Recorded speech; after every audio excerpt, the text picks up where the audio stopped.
why I got the money. Honey, since I've been a star, they don't love me. The ceiling got stars when the star got no ceiling. Stick it out, poke it out, stick it out, poke it out. Hey, yeah, she got a little butt, so what? Big bag, she can show enough. Stick it out, poke it out, yeah, stick it out, poke it out. Hey. Turn around, I wanna see. Do it look like how I look on IG? Bad from every angle. She got herself a trainer. I know that nigga can't help but take a little peek. Yo, this is the worst fantasy season of my life, but I'm here, Week 7, Division 2 recap. Before we kind of kick it off, as always, gotta shout out the weekly high score, which in this league last week, that honor goes to Derek, who not only won weekly high score but beat my pathetic ass team. So shout out to Derek on that. In terms of winning weekly high score. Jumping right into it in regards to the knockout pool, unfortunately, my man Sleaze joins the rest of us. And when I say the rest of us, we're talking about Nestor from week 1, Brian from week 2, Derek from week 3, Steve Jones from week 4, me from week 5, Yuji from week 6, and now Steven joins us as part of those who've been knocked out of the knockout pool. Now, there's only a few teams remaining in the knockout pool. What I'm going to do at some point later today is I'm going to share those names of people who are remaining in the knockout pool with us, essentially crowning a winner by the end of week 11. So more to come on that. Jumping right into recaps, it's only right. Let's start off with my pathetic ass team because, again, this is the most pathetic ass shit I've ever seen.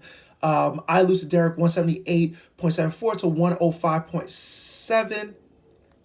Looking at my team, quite honestly, this shit sucks. So I have Mike Davis gave me 1.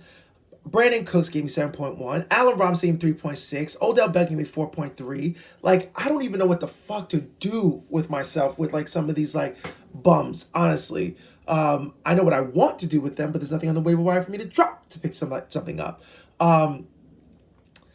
And then, fuck, man. Looking at my bench, I had Justin Jefferson out, and that was really it. I mean, nothing else I could have done. Just pathetic ass showing for my team.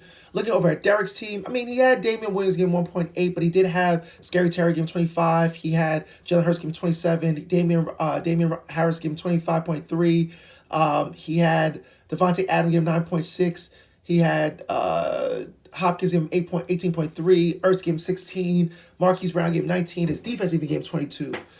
So shout outs to him. Nothing on his bench. Absolutely nothing on his bench. So shout outs to Derek, who goes to 3 and 4. I fall to 2 and 5. And continue my pathetic ass season. Moving on to UG. Got his first win. Shout outs to UG. Goes to 1 and 6. Brown goes crazy. He beats Lloyd, who falls to 3 and 4. UG wins 161.84 to 148.86. Looking at Lloyd's team, Lloyd had AJ Green give him 9.6. He had Brown give him 0. The actual Bucks defense actually gave him 27, which is insane, by the way. I think 27 probably outscored most of the people in my positional players. And then looking at his bench, he didn't really have anything. Christian Kirk with 15, but not really much there. He did have Kareem Hunt out, but looking over at UG again, gets the win. Goes to 1 and 6. And the reason I'm excited is not because of the fact that he beat Lloyd, just the fact that, like, he got his first win. So shout out to him. He had everybody just put up. I mean, the Jets defense gave him -9, though. I mean, that just tells you. But everybody else, except for his kicker, gave him double digits. Tua, Gaskin, Fournette, Pittman, Evans, Higgins, Waddle, like everyone. He does have Saquon Barkley currently out currently out. Typically, he got Dak Prescott in a trade and still got the win, honestly. So quite impressive for him in that one. So huge shout out to UG. Check him over. Darren goes to 6 and 1, man. Beat Steven pretty handily. Steven didn't even score over 70. I think this is probably the lowest he's probably scored in fantasy history, because I think this is probably the lowest I've actually seen scored in fantasy history, probably. 169.74 to 141.68. Looking over at Steven's team, AJ Brown gave him -0.2. Zach Pascal gave him 4.4. Tyler Lockett gave him 3.2. Crowder gave him 7.4. His kicking gave him 2. Defense gave him 9. sheesh, Pat Mahomes gave him 7.74. Ooh, but he did have Austin Eckler, Marvin Jones on bye. He had Chubbs is currently out, Kittle's currently out, so use loss for Steven. Moving over to Darion, sheesh, his defense gave him 14. That was crazy. He had Thielen on bye, nothing really else. He has Montgomery currently out, but everyone else in his team scored. Lamar Jackson, Derrick Henry did their thing. He had Deebo Samuels, DK Metcalf on 2 catches do his thing. So huge shout out to Darren to go to 6-1. Steve Jones loses. Greg Morris is undefeated at 7-0, 108.34 to 98.68. Huge loss for Steve. I mean, looking at Steve's team though, man, honestly, I'm jumping right into it. Like, I mean, he had Zeke on bye. He had Kirk Cousins on bye as well. And he had fucking Sam Donald, who's pathetic, game 2.44. I only say that because I play Sam Donald in the fucking league and I should have known better. But Tim Patrick gave him 3.4. I mean, it's a really tough loss for Steve. I mean, honestly, with buys, it being so close. I mean, losing by 10. Connor gave him 12. Ridley gave him 12. I mean, Godwin gave him 25. Pettis, smart move by Steve playing Pettis, man. 15.4. The Panthers defense gave him 1 against the Giants. Fucking, this game was crazy. I didn't expect the Giants to mopple the Carolina Panthers, but I blame Sam Donald for that. And then his kicker gave 7. So that's huge. I mean, looking at this though, like Greg didn't even play a kicker. Which is fucking crazy within its own right. He gets the win. Miles Sanders gave him 3.7. He had 0 from Devontae Parker. I mean, it's just fucking piss poor. I mean, he does have McCaffrey, Lamb, Robinson, Mike Williams, Antonio Brown all out. So, Judy, Russell. I mean, but this guy's undefeated. So shout out to Greg Morris, man, like on that, staying undefeated at this point. Moving over to Lenny, big matchup. This was a big matchup, by the way. Lenny goes up to 5-2. Brian falls to 5-2. Lenny gets the win, 166.04 to 128.112. Looking over at Brian B. Roy's team, Darren Waller gave him 0. He didn't have a backup plan for Darren Waller not playing. I hope he wasn't out getting groceries or anything like that. He did have Najee Harris. He had Josh Allen. He had Corey. He had Cole Beasley. And he also had Gronk all out. Looking at Lenny's team, Kyler Murray did his thing. He got him in a trade earlier that day. Gibson gave him only 7.6. He got him in that trade earlier that day. But then he had AJ Brown go off with 27. Josh Jacobs gave him 15. And that's really it. I mean, he does have Devin Cook on bye, and also Keenan Allen on bye, and also Emmanuel Sanders on bye. So huge win for Lenny, who again goes to 5-2.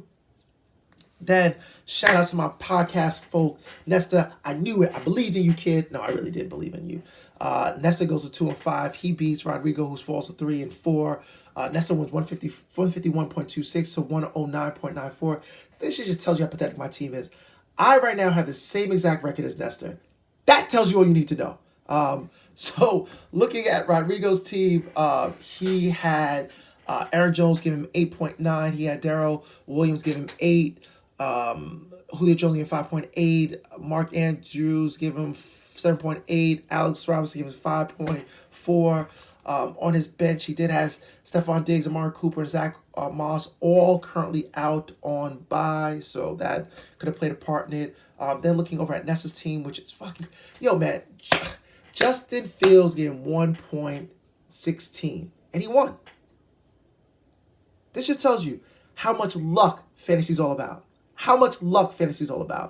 But he had Jonathan Taylor, Swift, Jamar Chase, who's a freaking, has to be the rookie of the year at this point, offensive just overall.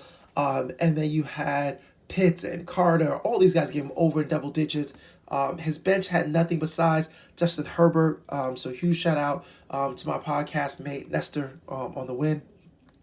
Moving over to next week, I play against Lenny. I'm 2-5. Lenny's 5-2. This shit's in the reverse orders here. You have Steven, who's 2-5, plays against Lloyd, who is 3-4. You have Yuji, who's 1-6 on a winning streak, plays against Derek, who's also on a winning streak.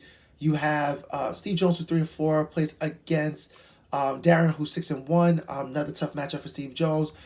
You have Greg, who's 7-0, plays against Rodrigo, who's 3-4, and you have Brian, who is 5-2, playing against Lloyd, who is 2-5. And that about does the recap for this league. And let me just tell you guys, everybody keeps telling me keep the same energy. If I wasn't gonna do a recap, it would be for this fucking league because my team is pathetic. But again, trying to keep the same energy like I always do. Back on the recap this week. See you guys next week. Oh, and it's election day. I'm off next Tuesday. See ya next week for sure. Cold world and full Lauren, co-starring, we both flexing, both Jacksons, both guarding these cap niggas that rap with piss po jargon. My latest whip, my latest chick was both foreign. I know all my hoes miss me. I've been the shit since I hit elementary. She know who run it, the one that keep it 100. To find a better nigga, you gon' have to live a century. Evidently, the coach can't bench me. The franchise player, I don't know how to miss, and they can't buy a layup. I'm anti what they are. I can't take my eyes off your pants, I swear. Girl, you shining like a damn Montclair. I'm thinking we should dip like the camera in air. If you the big stepper, I'm the landmine here.